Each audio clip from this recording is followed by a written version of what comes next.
Hello, Acwano here, and back for another P5X quick character guide. And this time, it's Nijima Makoto from P5, aka Queen, a single target nuclear DPS. If you want more quick guides like this, feel free to subscribe, and let's not waste any more time.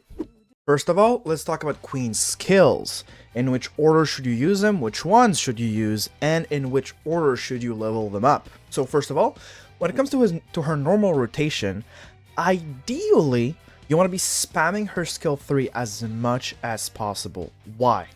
Queen is all about tenacity stacks to then get 5 of them, enter the Iron Will status, and then increase her damage by a lot and unleash insane amount of damage with her third skill. Now the thing is, her third skill is also the one that gives you the most tenacities among her 2 damaging skills, and you usually want to click damage moves with her at any times.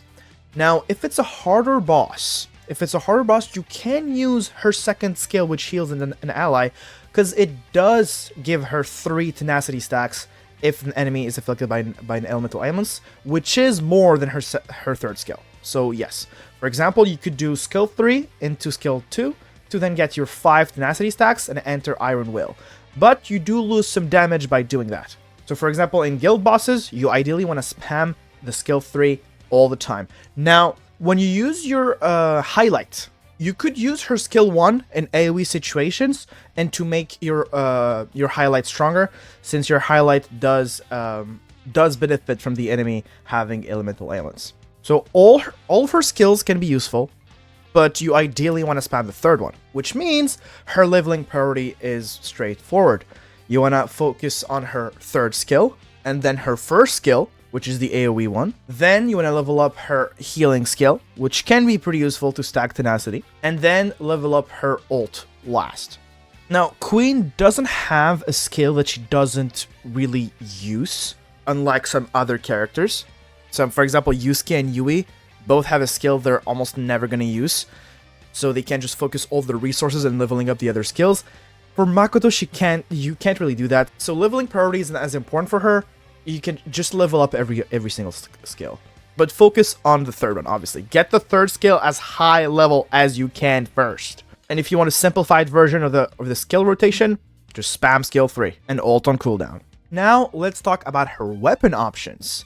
Now, this is the first character which I actually recommend pulling her weapon. Yusuke, I didn't really recommend it that much because, you know, his weapon is not worth compared to other characters coming later. Same thing for Yui, same thing for Joker, and Marianne, you can get her weapon for free when she comes to standard, which is arguably very late, but anyways, I didn't know that at the time. But in this case, the gap between her 2 weapons is crazy. So if you like Makoto, if you want big damage, big numbers, definitely pull for her weapons if you've been saving your weapon pulls. Now, the only caveat, the only problem about pulling Makoto's weapon is that the character that comes right after Makoto is Cord, which arguably has the 5-star weapon with the most value because she is a very versatile support that is best in slot for almost every single DPS. So yeah, her 5-star weapon is going to have very, very high value since she's going to be played in a lot of comps. Makoto is only going to be useful against single target bosses and mostly her own guild boss that is weak to nuclear.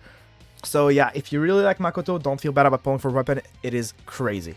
If you haven't pulled for Makoto yet, or if you're going for her A1, which is, you know, apparently broken, and you're planning to top up again, I got the perfect service for you. I've used this service in the past for other gacha games like Honkai Star Rail, and I'm very happy to tell you guys that they have decided to sponsor me for this video. I am obviously talking about LD Shop, an amazing website that allows you to just, you know, save up on your purchases. There's absolutely no downsides to making your purchases in this website. You just save up money. As you can see here, you save money for every single kind of purchases.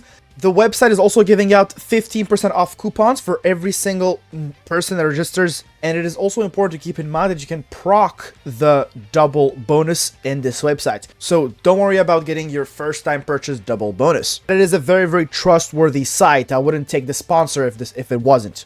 Now, it's very simple to top up on this website, you first of all, you have to choose which one you want to buy. So you click top up here, and then you will have to put your UID. Now here it says your order is pending. You just have to add your information. There you go here. Make sure to use the link in the description for 15% off. And thank you for LD Shop for sponsoring this video. Now for team composition, it is very easy. You want Vino, a sustain, and pretty much any navigator. Vino is an obvious pair with her. Vino is literally made to support Makoto. As for navigators, you ideally don't want to use Puppet with Makoto. You probably want to use Puppet with your other team. For example, if you're playing Guild Boss, you have two teams, use Puppet for the other. For Makoto, she definitely benefits from having Okyan, since Okyan also synergizes with elemental ailments.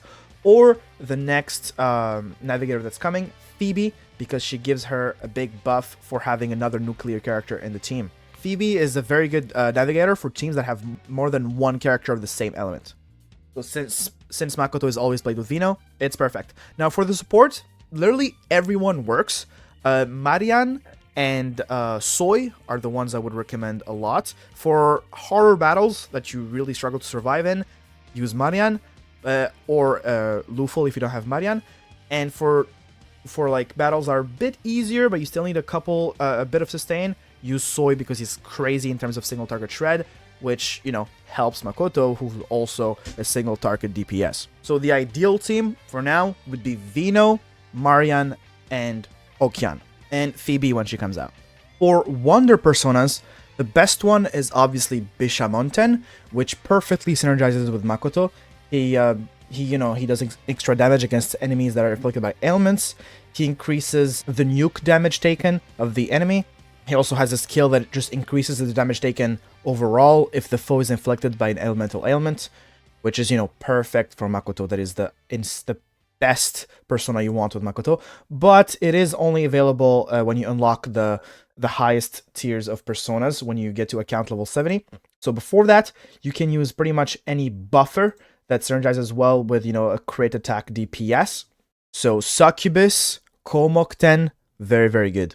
Also, Dionysus, which is the best buffing persona. You want it in pretty much every single team, almost. So, Bishamonten and Dionysus together gotta be very, very good. Pretty much mandatory for the Makoto team. The best and pretty much only option for Makoto in terms of revelations is the Truth set with the Awareness Space Guard.